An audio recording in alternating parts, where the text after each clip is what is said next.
Punjab studies में आपका हार्दिक स्वागत है। आइए देखते हैं आप प्रश्नावली 60D का चौथा प्रश्न।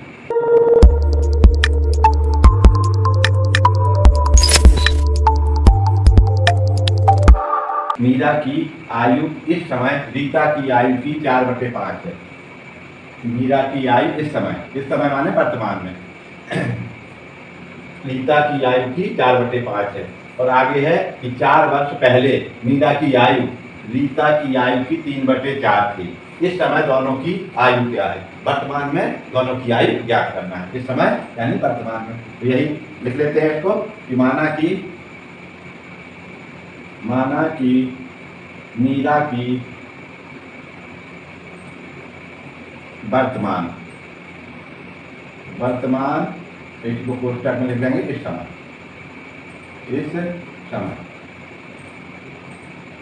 आयु बराबर x वर्ष। इसी प्रकार से लिख लेना है कि रीता की वर्तमान या इस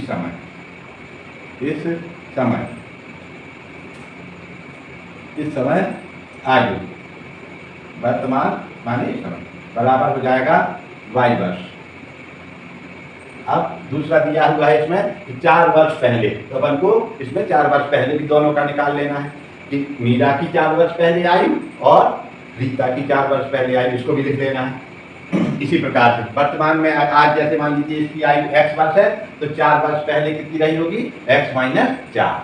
और रीता की कितनी रही होगी? y - 4। इसको लिख लेते हैं। अब यहाँ लिख लेते हैं कि 4 वर्ष पहले माने घटाना है उसमें। पहले मीरा की आयु 4 वर्ष पहले मीरा की आयु बराबर कितनी हो जाएगी? x - 4 वर्ष।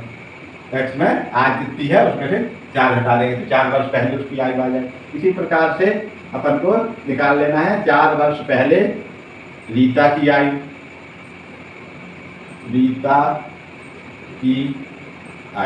इतना लिख लेने के बाद अपन को समीकरण फिर उसकी शर्तें पढ़ना है। कितना हो जाएगा? 4 वर्ष पहले रीता की आयु, वर्तमान आयु मान लीजिए कि अपन ने माना y वर्ष है, तो 4 वर्ष पहले कितनी रही होगी? y - 4। अब पहली शर्त के अनुसार, पहली शर्त क्या है? पहली शर्त के अनुसार पहली शर्त क्या है उसको पढ़ लेते हैं। मीरा की आयु, ये प्रश्न का नंबर है जो था, ये मीरा की आयु इस समय रीता की आयु की 4/5 है। तो मीरा की आयु कितनी है? समय x है, बराबर है 4/5 और रीता की आयु कितनी है? y है। तो x बराबर 4/5 रीता की आयु रीता की आयु की 4/5 है, तो x बराबर 4/5 y हो जाएगा। ये पहली शर्त है कि मीरा की आयु इस समय यानी वर्तमान में मीरा की आयु x है, वो वर्तमान में रीता की आयु की 4/5 है। अब इसको हल कर लेते हैं। तो इसमें क्या लिखा हुआ है कि x बराबर 4y/5। अब इसके बटे भी 1 मान लेते हैं, इसका तिर्यक गुणा कर देंगे, ऐसे करके तिर्यक गुणा कर देंगे, क्रॉस मल्टीप्लिकेशन, या इसको तिर्यक गुणा करने पर यहाँ पर लिख देते हैं तिर्यक गुणा। यहाँ पे क्या किया अपन ने? तिर्यक गुणा कर दिया, तो 4y का हो जाएगा इससे गुणा, इसका इससे हो जाएगा, तो इसका इसके कर लेते हैं, तो 5x है, 5 का x से गुणा, 5x बराबर यहाँ बीच में बराबर करें, इसका गुणा हो गया, बराबर का निशान आएगा और इसका गुणा हो जाएगा। 4y में 1 का गुणा हो जाएगा, तो 4y ही रहेंगे, 4y गुणा 1, तो 4y ही रहेगा इसमें। तो अब ये हो जाएगा 5x, इसको इस तरह पक्षांतर कर देंगे तो ये ऋण का हो जाएगा, 4y बराबर 0। ये समीकरण नंबर हो जाएगा 1। अब दूसरी शर्त के अनुसार, अब इसमें पहला समीकरण बन गया, अब लिखना है अपन को दूसरी शर्त के अनुसार।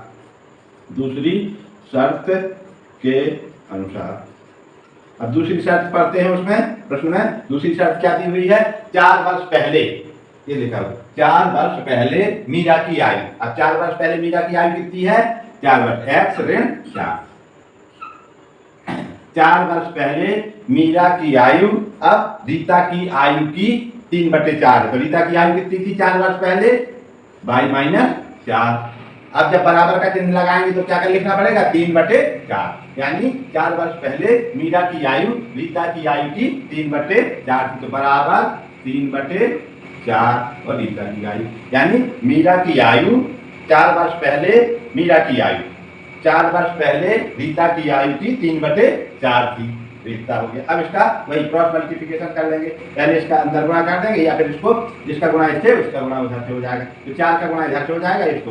अब इसका क्रॉस मल्टीप्लिकेशन करेंगे, इसके नीचे मान लीजिए अपन ने 1 मान लिया, x ऋण 4 इसके पूरे के बटे 1 मान लिया, बराबर 3 का अंदर गुणा कर लिया, 3 बाई, ठीक है, इधर ऋण 3 का गुणा 4 से, 3 चौको 12, 3 चौको 12 तो बटे इसके सबके बटे आ जाएगा 4, ये 4 नीचे है तो इसके बटे हो गया। अब इसका गुणा कर अपन यहाँ इसको कोष्टक लगा सकते हैं, यहाँ पे इसका कोष्टक लग गया। अब इसका क्रॉस मल्टीप्लिकेशन किया, इसका गुणा इससे इसका गुणा इससे, तो यहाँ लिख सकते हैं त्रियक गुणा, तो त्रियक गुणा। अब अपन ने गुणा किया तो 4 का गुणा इससे हो जाएगा, तो 4 यहाँ लिख जाएगा 4x ऋण 4, इसका गुणा इसका 1 का गुणा इससे हो जाएगा, तो बराबर का निशान और एक तो इसका हो जाएगा 3 बाई ऋण 12 और गुणे 1, इसमें गुणा का है 1 का गुणा, ये 1 का गुणा इसमें हो जाएगा, इसमें 4 का गुणा हो गया, उसमें 1 का। जिस प्रकार से ये गुणा है तो गुणा को लिखते नहीं है, जिसको 1 का गुणा है तो उसको नहीं लिखते, इसका सीधा सीधा इसमें 1 का गुणा हो गया। अब इसका 4 का गुणा अंदर कर दिया, जैसे यहाँ 1 लिखते हैं। अब 4 का गुणा यहाँ करेंगे तो 4x और ये ऋण का 4 चौको 16, 4 का गुणा हो जाएगा इसमें 4 ऋण का चिन्ह 4 बराबर यहाँ 1 का गुणा अंदर होगा, तो ये जो कहते हो जाएगा 3 बाई ऋण 12, जैसे मान लीजिए लिखा था अपन ने, लिखा है 1 का गुणा 3 1 का गुणा 3 में 1 का गुणा 12, इस तरह से हो जाएगा। अब इसको अपन पक्षांतर कर लेते हैं, x और y के पास इधर लाते हैं, तो x 4x इधर ही आएगा तो 3 बाई हो जाएगा, ऋण का 3 बाई बराबर ऋण 12 और ये उधर जाएगा तो ये धन का हो जाएगा, धन का 16। अब इसको कितना लिख लेंगे, इसको इसका 4x ऋण 3 बाई बराबर, और यहाँ पे कितना बचेगा 16, यहाँ से उस तरफ जाएगा तो धन का हो गया, और ये ऋण का था तो इधर से ऋण से उधर, तो ये इधर से 16 में से 12 चले जाएंगे तो 4 बचेगा। अब ये समीकरण नंबर हो जाएगा अपना 2 समीकरण। अब अपन लिख लेंगे समीकरण 1 एवं 2 से, अब समीकरण 1 एवं 2 से आगे हल करते हैं इसको, समीकरण 1 एवं 2 से, समीकरण 1 एवं 2 से, समीकरण 2। अब समीकरण 1 लिख लेंगे जल्दी से, इसमें 5x ऋण 4 बाई बराबर 0, 5x ऋण 4 बाई बराबर 0। इसी प्रकार से समीकरण 2 लिख लेंगे, 4x ऋण 3 बाई बराबर 4, इस तरह। अब इसमें क्या करना है, किसी के भी गुणांक बराबर करना है, चाहे x के गुणांक बराबर करें या y के गुणांक बराबर करें, तो अपन किसी का भी कर लेते हैं। तो इसमें क्या करना पड़ेगा, इसमें अगर इसको गुणांक बराबर करते हैं तो इस वाले में समीकरण 4 का गुणा करना पड़ेगा, समीकरण 1 में 4 का गुणा करने पर एवं समीकरण 2 में 5 का गुणा करने पर, दोनों पक्षों में। तो हम लिखेंगे समीकरण 1 के दोनों पक्षों में 4 का गुणा करने पर, 4 का गुणा करने पर। अब समीकरण 1 लिखा अपन ने 5x ऋण 4 बाई, इसमें काहे का गुणा कर दिया अपन ने 4 का, एक पर बराबर दूसरे पक्ष में 0 में भी 4 का गुणा करेंगे, दोनों पक्ष। अब इसका गुणा करें अंदर तो 4 पंचे 20x, ये हो जाएगा 20x ऋण 4 चौको 16 बाई बराबर 0, ये समीकरण नंबर हो जाएगा 3। अब इसी प्रकार से नीचे लिखेंगे कि समीकरण 2 के दोनों पक्षों में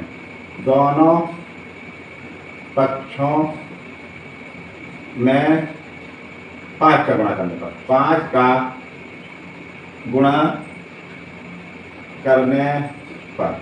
अब समीकरण 2 लिखा अपन ने कि 4x ऋण 3 बाई बराबर 4 के, इस तरह से। अब इसमें कितने का गुणा करना है, 5 का गुणा करना है, तो इसके दोनों पक्षों में 5 का गुणा कर दे, इधर भी 5 का गुणा किया गुणे 5, इसमें भी 5 का गुणा करेंगे दोनों पक्षों में। अब 5 का गुणा 4 में करेंगे तो 5 चौको 20x ऋण का चिन्ह 5 तिहाई 15 बाई बराबर 4 पंचे 20। ये समीकरण नंबर हो जाएगा 4। अब समीकरण 3 से समीकरण 4 को घटाने पर, अब समीकरण 3 से समीकरण 4 को घटाने पर अब अपन देखेंगे पहले समीकरण नंबर 3। समीकरण नंबर 3, तो समीकरण नंबर 3 कितना है? 20x ऋण 16y बराबर 0। अब दूसरा जिसको घटाना है उसको नीचे लिखेंगे, तो ये हो जाएगा 20x माइनस 15y बराबर 4। 20 कितना हो जाएगा? ये 20, यहाँ पे ये लिखा हुआ है 20। अब इस तरह से ये हो गया। अब इसको घटाना है तो नीचे के चिन्ह बदल जाएंगे, यहाँ धन है तो ऋण हो जाएगा, ये ऋण है तो धन हो जाएगा, और ये धन है तो क्या हो जाएगा? ऋण हो जाएगा, इस तरह से। तो अब इसको क्या करेंगे? इसको ये धन का, ये ऋण का तो कट जाएगा। अब यहाँ से ऋण के 16 में से धन के 15 चले जाएंगे तो ऋण का y बचेगा। ऋण का y बराबर ऋण का 20, ये 20 बचेगा। तो y बराबर कितना आ जाएगा? 20 वर्ष। y बराबर आ जाएगा 20 वर्ष। यानी रीता की वर्तमान आयु, y क्या है? वर्तमान या इस समय, रीता की वर्तमान या इस समय आयु तो कितनी हो जाएगी? 20 वर्ष हो जाएगी। अब y के इस मान को समीकरण नंबर 1 में रखने पर यहाँ पे लिख लेते हैं, y के मान को समीकरण 1 में रखने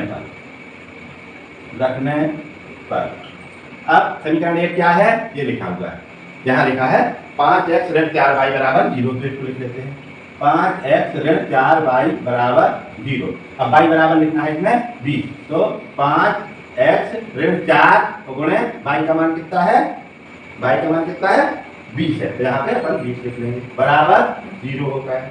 अब इसके बाद क्या हो जाएगा? 20 का गुणा करेंगे इसमें, तो यहाँ पे हो जाएगा 5x ऋण 20 चौको 80। 20 का 4 का 8 में गुणा, तो 4 का गुणा 2 में, तो 4 दूनी 8 वही 0 बराबर 0 आ जाएगा। अब इसका हो जाएगा 5x ऋण 4y 5x ऋण 80 बराबर 0। अब इसे हल कर लेते हैं, ये समीकरण। तो 5x ऋण 80 बराबर 0, तो 5x बराबर हो जाएगा 80। उस तरफ पक्षांतर करेंगे तो ये धन का हो जाएगा। अब इसके बाद क्या हो जाएगा? x बराबर 5 इधर से उधर जाएगा, तो यहाँ गुणा है, इधर भाग हो जाएगा।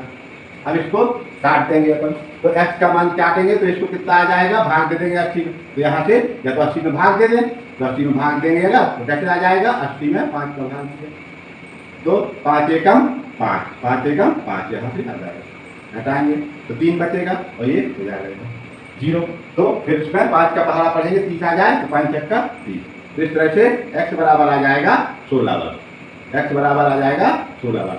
तो अपना उत्तर हो जाएगा, उत्तर क्या हो जाएगा कि मीरा की वर्तमान आयु, मीरा की वर्तमान या इस समय, वर्तमान या इस समय आयु x आयु कितनी है? x बराबर 16 वर्ष। इसी प्रकार से रीता की वर्तमान आयु, रीता की वर्तमान आयु बराबर 20 वर्ष।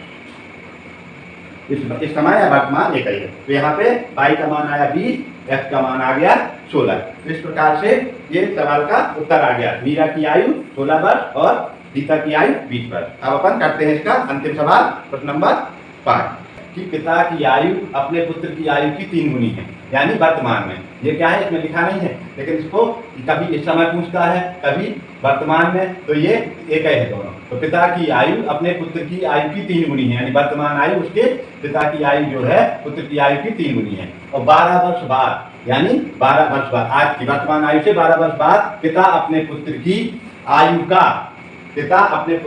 का 2 गुना हो जाएगा। यानी 12 वर्ष बाद पिता की आयु उसके पुत्र की आयु से दुगनी हो जाएगी। ये कहा गया है कि 12 वर्ष बाद पिता अपने पुत्र की आयु का दुगना हो जाएगा, यानी पिता अपने पुत्र की आयु का दुगना हो जाएगा, यानी कि पिता की आयु पुत्र की आयु के दुगने के बराबर होगी। ये दूसरी शर्त है। बस अपन को लिख लेना है उसको वैसे कि माना कि पिता की वर्तमान आयु, माना कि पिता की वर्तमान आयु वर्तमान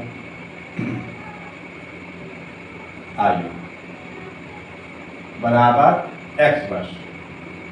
और इसी प्रकार से लिख लेना है पुत्र की, कि पुत्र की वर्तमान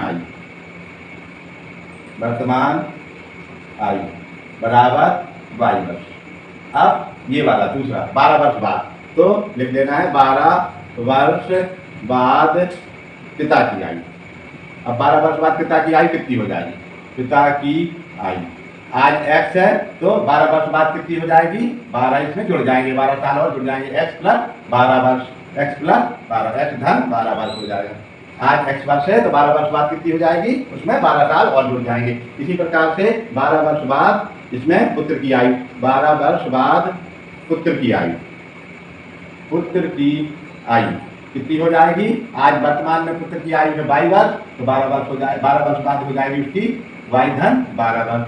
अब ये अपन ने लिख लिया कि वर्तमान में पुत्र और पिता की आयु और 18 वर्ष 12 वर्ष बाद, 12 वर्ष बाद पिता और पुत्र की आयु। अब अपन लिखेंगे पहली शर्त के अनुसार। जो पहली शर्त है कि प्रश्न में, उसमें क्या कहा है?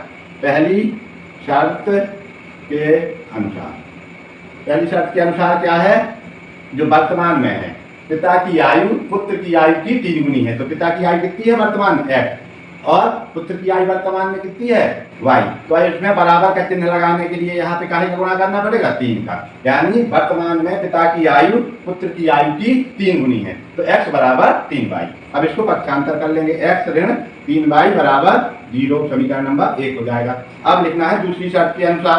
अब दूसरी शर्त क्या है? दूसरी शर्त के अनुसार, दूसरी शर्त क्या है इसमें?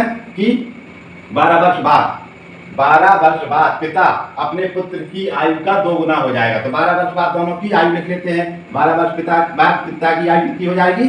x धन 12, और यहाँ पुत्र की आयु कितनी हो जाएगी 12 वर्ष बाद?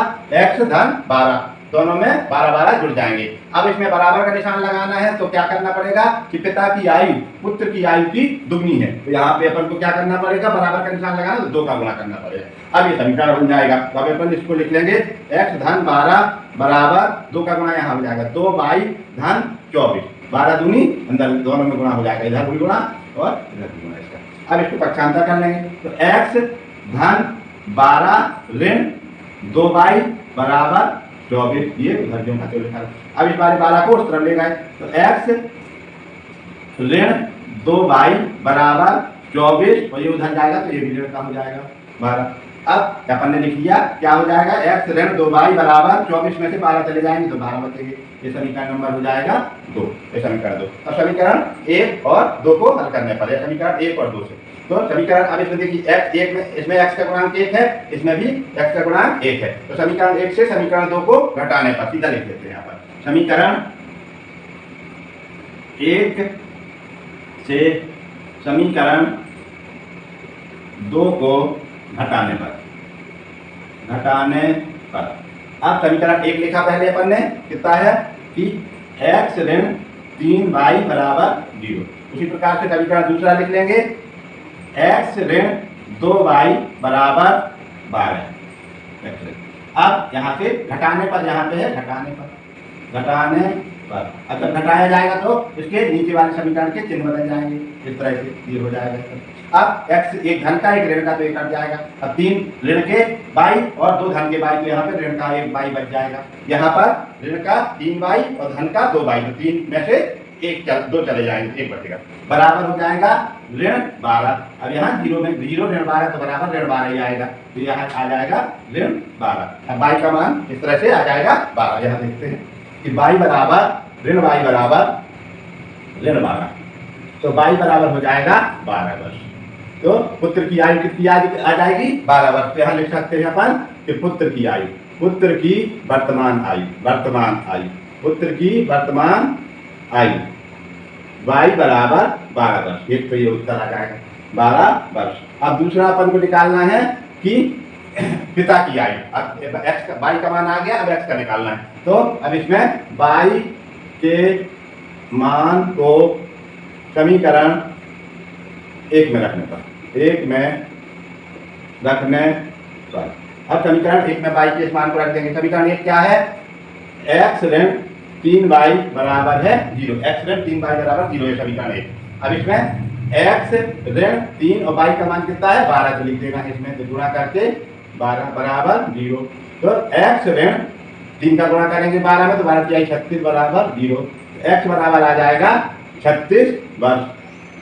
तो ये पिता की आयु कितनी हो जाएगी 36 वर्ष। तो इस प्रकार से अपना जो उत्तर हो जाएगा, उत्तर में लिख देना है पिता की वर्तमान आयु, वर्तमान आयु कितनी x बराबर 36 वर्ष।